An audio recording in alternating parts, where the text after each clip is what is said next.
Selamat petang, salam sejahtera. Terima kasih karena bersama dengan saya di Nazilin Unity Channel. Sebelum kita teruskan ulasan berkaitan 4 ahli parlimen yang dituduh, didakwa, telah diugut dan diberikan sogokan untuk menyokong Datuk Seri Anwar Ibrahim, kita nak ulas sedikit dulu. Apakah sebenarnya sebab mereka menyokong Datuk Seri Anwar Ibrahim? Menurut pandangan beberapa penganalisis politik bebas, mereka mengatakan bahawa tidaklah logik menerima mereka ditawarkan sogokan dan ugutan. Kata mereka, sebenarnya mereka semua ni menyokong Datuk Seri Anwar Ibrahim hanya kerana satu sebab yang jelas lagi bersuruh, iaitu mereka hanya mahu peruntukan daripada kerajaan untuk ahli parlimen. Tidak lebih, tidak kurang daripada itu, kata mereka.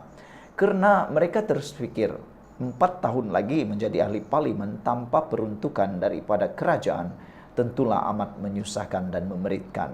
Jadi sebenarnya ada juga pemerhati politik mengatakan tindakan 4 ahli parlimen ini sebenarnya bukanlah membelakangkan pengundi, tetapi ini adalah kerana mereka mendahulukan para pengundi dan rakyat di kawasan parlimen mereka, kata netizen. Namun demikian, yang mengejutkan kita hari ini ialah apabila SPRM mengesahkan akan memanggil 4 ahli parlimen Perikatan Nasional yang menyokong Anwar Ibrahim. Namun demikian, secara pribadi bagi saya, tindakan ahli parlimen ini dipanggil, SPRM ini mahu memanggil 4 ahli parlimen ini adalah tindakan yang amat bertepatan. Kerana disinilah segala-galanya akan terbongkar. Disinilah segala-galanya akan diketahui umum. Kita akan tahu sekarang selepas penyiasatan daripada SPRM ini, kita akan tahu siapa sebenarnya yang bohong dan siapa sebenarnya yang bercakap benar. Kerana sebelum ini kita pun tahu SPRM telah menafikan terlibat dalam unsur ugutan kepada ahli parlimen yang menyokong Anwar Ibrahim. SPRM juga telah menyatakan telah pun membuat beberapa laporan polis berkaitan dengan kononnya beberapa dakwaan yang amat mengecewakan SPRM. Selain daripada itu, kita juga tahu hampir yang saya pasti 3 orang daripada ahli parlimen yang menyokong Anwar Ibrahim ini telah pun tampil, dan kalau saya tak silap dah 4 orang sudah tampil menafikan, diugut dan menerima sogokan. Jadi kalau 4 orang yang menyokong ini sudah membuat sidang media, penerangan melalui Facebook ataupun kenyataan media yang menyatakan mereka tidak diugut atau tidak diberikan sogokan, menerima sogokan, jadi siapakah yang sebenarnya dirujuk oleh Perikatan Nasional sebagai telah diugut dan menerima sogokan? Kalau orangnya telah pun menafikan, tapi orang yang buat laporan pula, lain pula ceritanya, ini sudah terang lagi bersuluh.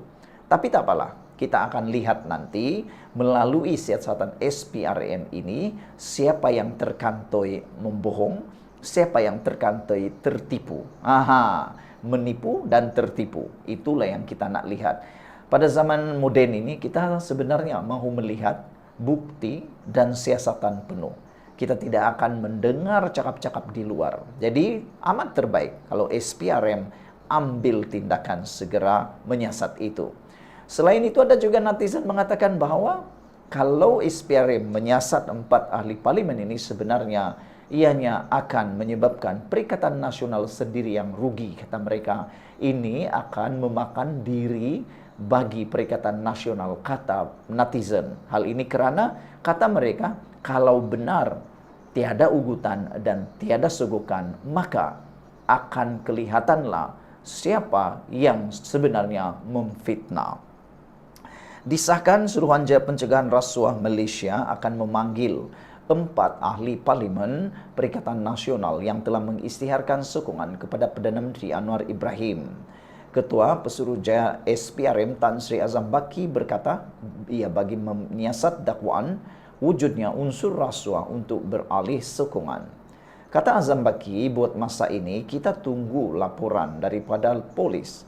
Siasatan terbuka akan dijalankan dalam tempo terdekat, katanya kepada pemberita selepas menyampaikan ucap tama persidangan anti rasuah sedunia. Beliau berkata, laporan polis terhadap keempat-empat ahli parlimen berkenan dibuat pada Isnin lepas dan polis merujuk kepada SPRM untuk siasatan lanjut kerana laporan itu lebih tertumpu kepada elemen rasuah. Pada Selasa lepas, Menteri Dalam Negeri Datuk Seri Saifuddin Nasution Ismail berkata, polis dan SPRM bersedia menjalankan siasatan secara profesional.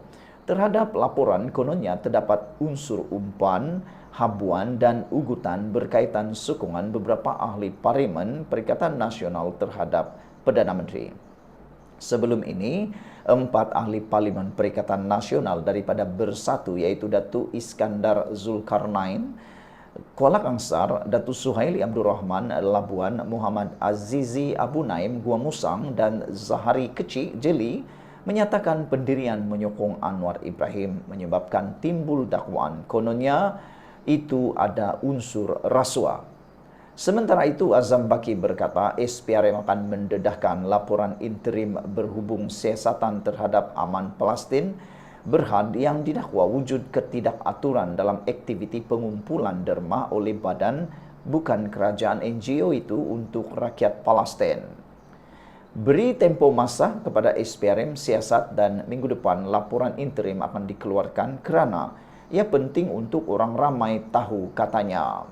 Mengenai laporan polis yang dibuat ekoran tahumahan terhadap SPRM yang mendakwa agensi itu dikawal oleh kerajaan, Azam Baki berkata ia adalah tahumahan liar dan tidak berasas. Kes Syed Saddiq Syed Abdul Rahman ahli parlimen Muar masih dalam peringkat rayuan dan mana-mana pihak tidak boleh pertikai. Ada ketika SPRM kalah pendakwaan di mahkamah, tetapi ada pula pihak katakan sesiapa mempengaruhi mahkamah, katanya. Semalam SPRM membuat laporan polis berhubung hantaran dalam aplikasi TikTok yang didakwa mengandungi tuduhan palsu semasa pelancaran jentera pilihan raya PRK Parlimen Kemaman pada 10 November lepas. Hantaran dimuat naik seorang pemilik akaun media sosial itu memaparkan seorang pemimpin parti politik mengeluarkan beberapa tuduhan palsu dalam ceramah beliau, antaranya jentera-jentera kerajaan, SPRM dan hakim-hakim dikawal oleh kerajaan selain mempertikai keputusan Hakim Mahkamah Tinggi berhubung sabitan pertuduhan ke atas Syed Saddiq Syed Abdul Rahman. Sumber bernama dipetik daripada sabudin.com. Sekian dulu untuk kali ini. Jangan lupa tinggalkan komen anda, tekan butang subscribe. Malaysia kita punya, kita jaga sama-sama, cintai Malaysiaku. Bye-bye. Selamat datang, salam sejahtera. Terima kasih kerana bersama dengan saya di Nazilin Unity Channel. Saudara-saudara sekalian, ini memang parah. Ini memang teruk dan ini memang lucu. Manakan tidak lucunya? Tajuk berita daripada Harapan Daily menulis, kenapa Hadi tidak bertindak selamatkan Mahkamah Syariah semasa berkuasa. Kita pun tahu sebelum ini, Hadi Awang pernah bergelar seorang duta bertaraf menteri dan berkuasa pula di Putrajaya pada waktu itu sebagai kerajaan dalam Perikatan Nasional dan juga dalam kerajaan gabungan Perikatan Nasional dan Barisan Nasional. Namun, menjadi persoalan yang tak ada jawapan sehingga kini yang gagal dijawab juga oleh para pemimpin daripada blok pembangkang ialah kenapa Hadi tidak bertindak menyelamatkan Mahkamah Syariah semasa berkuasa, tetapi sekarang ini pula ia sangat nak memperjuangkan Mahkamah Syariah. Ditulis oleh Ahmad Mususi. Hadi bohong cuba bina persepsi kerajaan tidak bantu Mahkamah Syariah. Kenapa Hadi tidak bertindak menyelamatkan Mahkamah Syariah semasa berkuasa?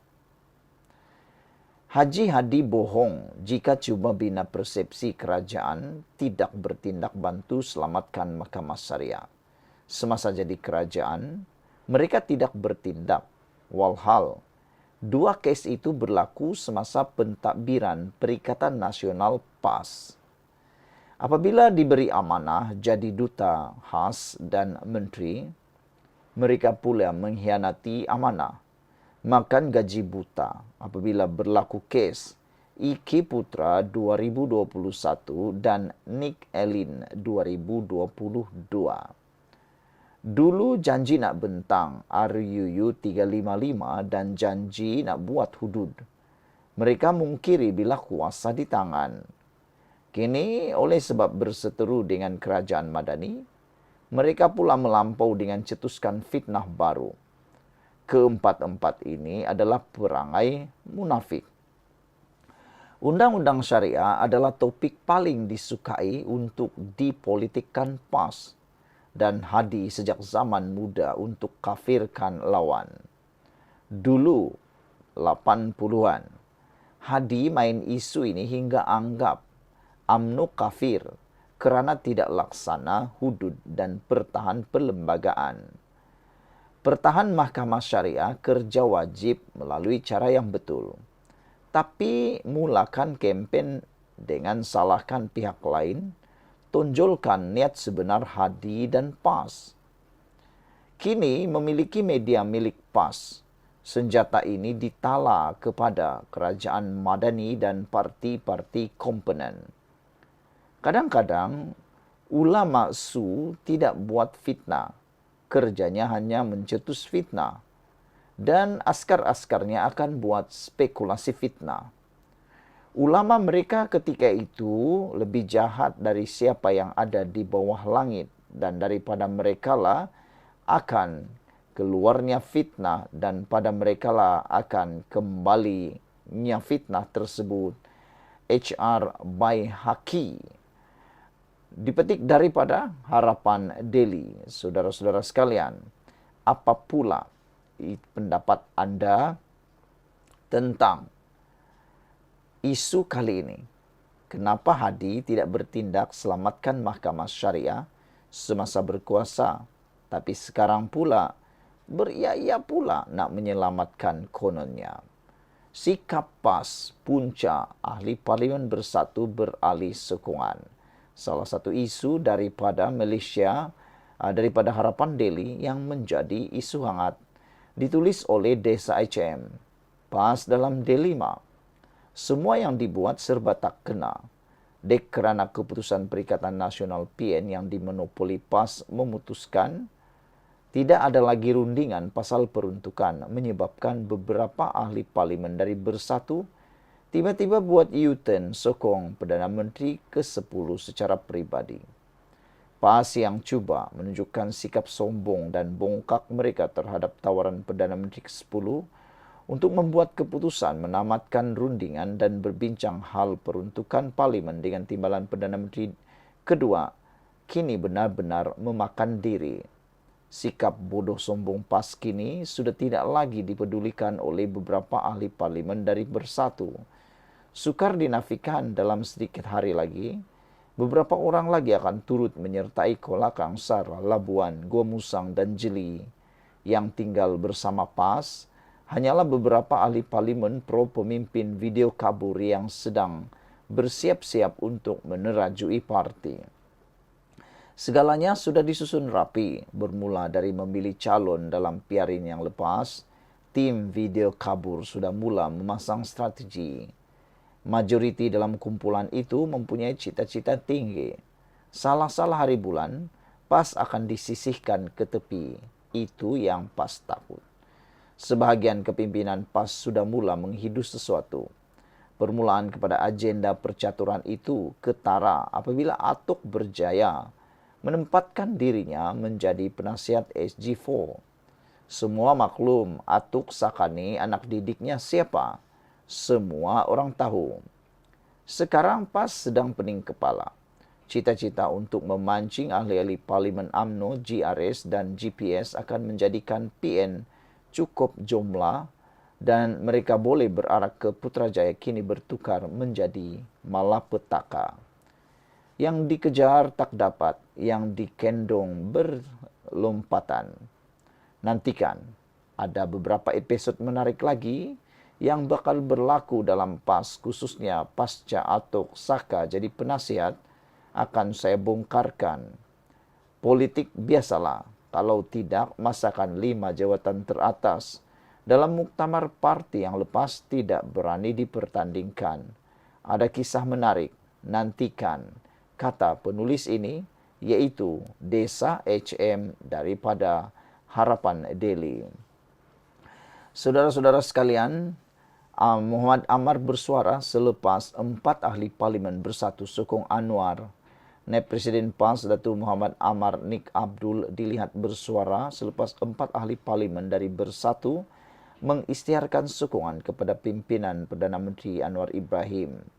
Namun yang dipertua Dewan Undangan Negeri Kelantan berkenan sekadar berperibahasa, walaupun menonjolkan merah yang merupakan warna lambang Bersatu sebagai latar belakang bagi hantaran di Facebook rasminya. Gunting dalam lipatan lebih bahaya daripada pedang yang terhunus, katanya ringkas. Sokongan kepada Perdana Menteri bermula dengan ahli Parlimen Kuala Kangsar, Datuk Iskandar Zulkarnain Abdul Khalid pada 12 Oktober lalu. Sekian dulu untuk kali ini. Jangan lupa tinggalkan komen Anda. Sila tekan butang subscribe. Rata-rata warganet mengaitkan hantaran Muhammad Ammar itu dengan tindakan 4 wakil rakyat Perikatan Nasional dari Bersatu yang menyokong dasar dan inisiatif kerajaan Madani. Malah ada yang mengingatkan Seratini PAS juga dari segi muafakat politik pernah bersikap seperti gunting dalam lipatan. Untung Bunga Raya Bersatu lepas menang kali sokongan kawan masa kempen saja. Kita buat orang pun buat kita. Semoga tabah. Demikian antara komentar netizen. Sekian dulu, kita jumpa lagi. Bye-bye.